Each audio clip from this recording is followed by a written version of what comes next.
एक बार की बात है। जमशेदपुर नाम का एक गांव हुआ करता था। उस गांव में अधिकतर घर लकड़ी और मिट्टी से बने हुए थे, लेकिन उन घरों के अलावा एक घर ऐसा था जो कि पक्का सीमेंट ईंट से बना हुआ था।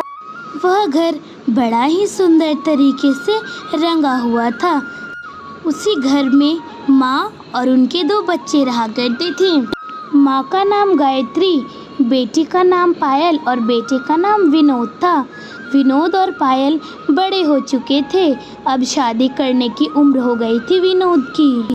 इसी बात का ख्याल रखते विनोद की माँ ने विनोद की शादी करवाकर एक अच्छी और बहुत सुंदर बहू ले आई।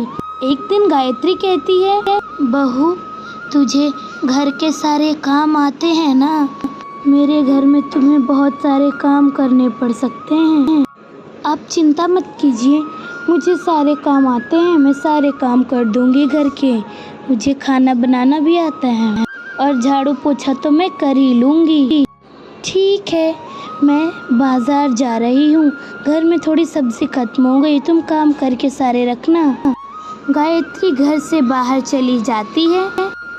सोनी अब अपने हाथ में झाड़ू लेकर कहती है, जल्दी से झाड़ू लगाती हूँ, फिर खाना भी बनाना है। सोनी झाड़ू लगाना शुरू करती है।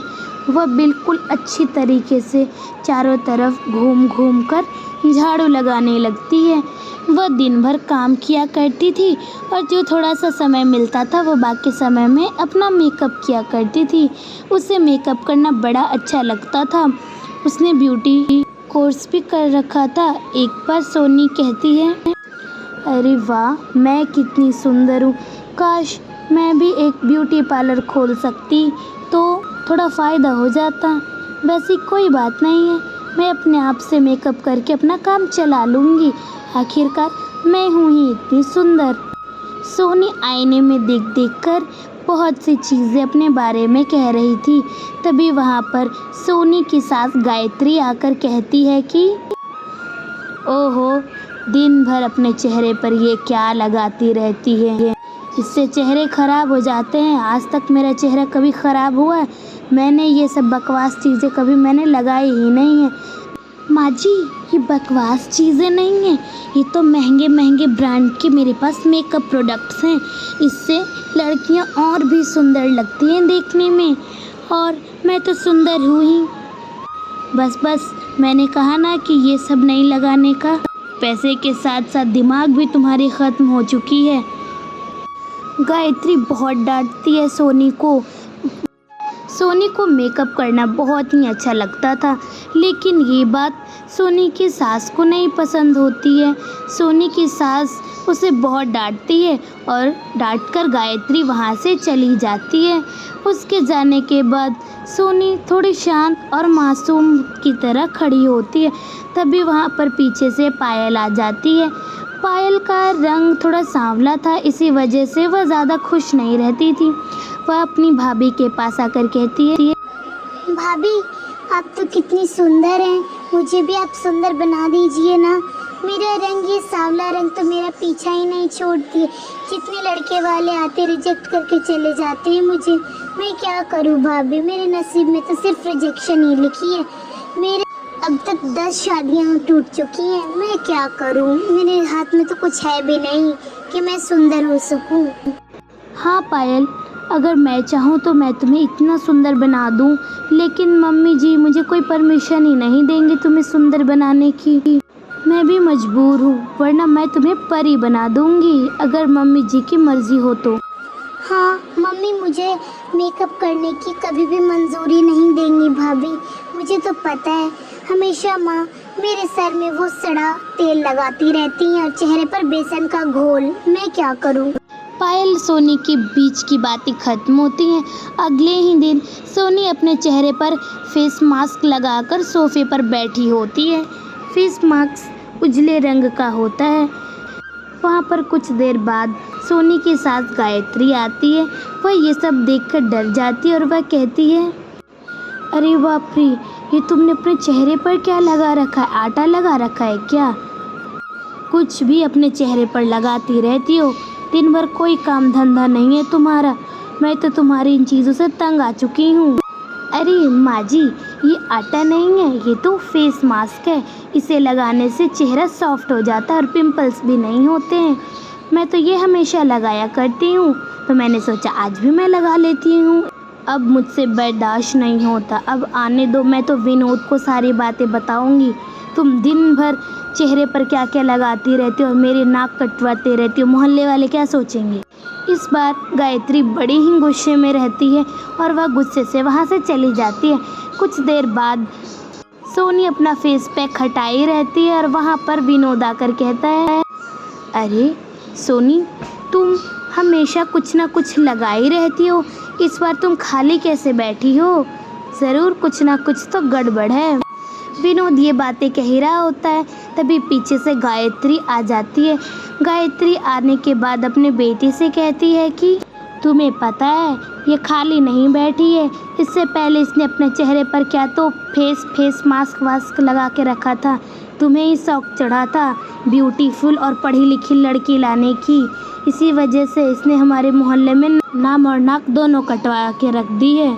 ये तो कोई काम की नहीं है, दिन भर मेकअप, कोई काम तो ये करती नहीं है, सिर्फ मेकअप लगाती है और घर में बैठी रहती है। नहीं, मैं तो सारा काम कर देती हूँ। मैंने तो आप ही के सामने आज सुबह का खाना भी बनाया था। आप झूठ क्यों बोल रही हैं माँ जी?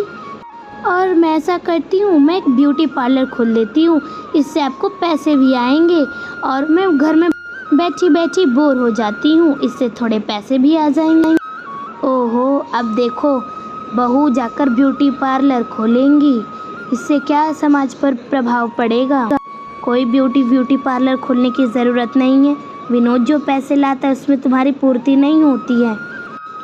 और कल पायल को देखने वाले लड़की वाले आ रहे हैं, ज़रा ध्यान में रखना और कोई बेवकूफ़ी मत कर देना। अगर इस बार भी पायल का रिश्ता टूट गया तो मुहूर्त नहीं है रिश्ता होने का, ठीक है? तुम लोग को समझ आ गया ना? अब मैं जाती हूँ। अगले ही दिन पायल को देखने वाले लड़के वाले आते हैं। लड़का आता है और उसकी माँ आती है। लड़के के पिता की मृत्यु हो चुकी होती है, इसलिए सिर्फ उसकी माँ आती है। उसकी माँ कहती है, ओहो, रंग तो देखो कितना सांवला है। हमें माफ़ कीजिए बहन जी, आपकी लड़की तो हमें बिल्कुल पसंद नहीं है। ये सांवला रंग, ये छोटे छोटे बाल, और हमें नहीं करना अपने बेटे की शादी, हम जा रहे हैं। लड़के वाले पायल को रिजेक्ट कर वहाँ से जाने लगते हैं। वहाँ से लड़के वाले तो खैर चले जाते हैं। कुछ देर बाद वहाँ पर सोनी आ जाती है। सोनी आकर अपनी सास और पति से फिर कहती है कि ये सब आप लोगों की वजह से ही हुआ है। मैंने कहा है कि मैं सोनी की अच्छी तरीके से मेकअप कर दूंगी, तो अब तो मेरी एक बात ही नहीं मानते हैं।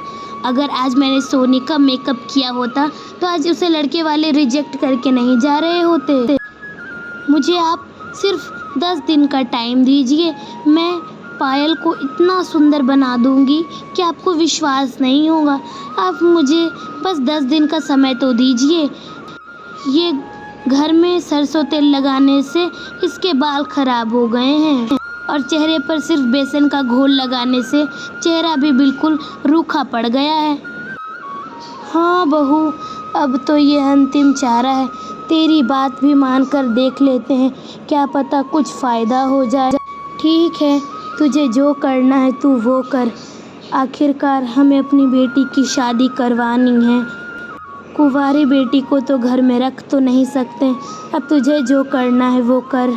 अगले ही दिन से सोनी पायल की बहुत देखभाल करती है। सुनो पायल, ये फेस मास्क सिर्फ 10 मिनट के अंदर तुम्हें उतार देना है, ठीक है? इससे तुम्हारे पिंपल्स दूर हो जाएंगे और तुम सुंदर दिखने लगोगी। उसके बाद मैं तुम्हारा पेडिक्योर करूँगी, तुम्हारे पैर भी गंदे हो गए हैं, ठीक है? सोनी की बातें पायल को अच्छी तरीके से समझ आने लगती है। सोनी 10 मिनट के बाद अपना फेस मास्क उतारती है, फिर पेडिक्योर शुरू होता है। कुछ देर बाद वहाँ पे गायत्री आकर कहती है, बहू लड़के वाले आएंगे कुछ दिनों में, अब तुम्हारे हाथ में सब कुछ है। अब पायल की शादी इस बार फिक्स हो जानी चाहिए, वरना हमारी नाक कट जाएगी। अरे माँ जी, अब ये बात मुझ पर छोड़ दीजिए, मैं पायल को इतना सुंदर बना दूंगी कि आपको विश्वास नहीं होगा। सच में पायल बहुत सुंदर लगने लगती है। पायल की सुंदरता की वजह से उसकी जल्द से जल्द शादी हो जाती है। शादी हो जाने के बाद पायल की भाभी सोनी बड़ी फेमस हो जाती है। गांव की औरतें आकर सोनी से कहती, सोनी बहन देखो ना, मेरे बाल बड़े ही रूखे हो गए और बहुत ही टूटते हैं। मैं क्या करूं? मैंने बहुत नुस्खे आजमाए हैं लेकिन कुछ फ़ायदा ही नहीं होता है, पता नहीं। अरे कुछ ऐसे ही लगाने से नहीं होगा, सिर्फ तुम तेल लगाती होगी, इसी वजह से तुम आज से शैम्पू भी लगाना शुरू कर दो। इससे तुम्हारे बाल बहुत ही ज़्यादा सिल्की और बहुत ही चिकना हो जाएगा, जिससे तुम्हारे बाल भी कम टूटेंगे और तुम्हारे बाल हमेशा की तरह मुलायम और बहुत ही सिल्क रहेंगे। धन्यवाद सोनी बहन, तुम्हारा बहुत बहुत शुक्रिया। मैं चलती हूँ। गांव की वह औरत ये नुस्खा पूछकर वहाँ से जाने लगती है। कुछ देर बाद वहाँ पे गायत्री आती है और गायत्री अपनी बहू से कहने लगती है कि बहू, तू फ्री में सभी गांव की औरतों को नुस्खे बांटते फिरती है। अब तो मुझे भी लगता है तू ब्यूटी पार्लर अब खोल ही ले। इससे तेरा फ़ायदा तो होगा ही और हमारे घर का भी फ़ायदा होगा। सच में माँ जी, मैं खोल लूँ ब्यूटी पार्लर? हाँ हाँ, क्यों नहीं, खोल लो। मैं तो तुम्हें मंजूरी भी दे रही हूँ। विनोद भी कुछ नहीं बोलेगा, ठीक है? और मैं भी आऊँगी। 1 से 1.5 महीने के अंदर ही ब्यूटी पार्लर वह खोल लेती है। सोनी का ब्यूटी पार्लर बहुत ही ज़्यादा चलने लगता है। अब हर लड़की और औरतें आती थी सोनी के ब्यूटी पार्लर में। Thanks for watching, subscribe.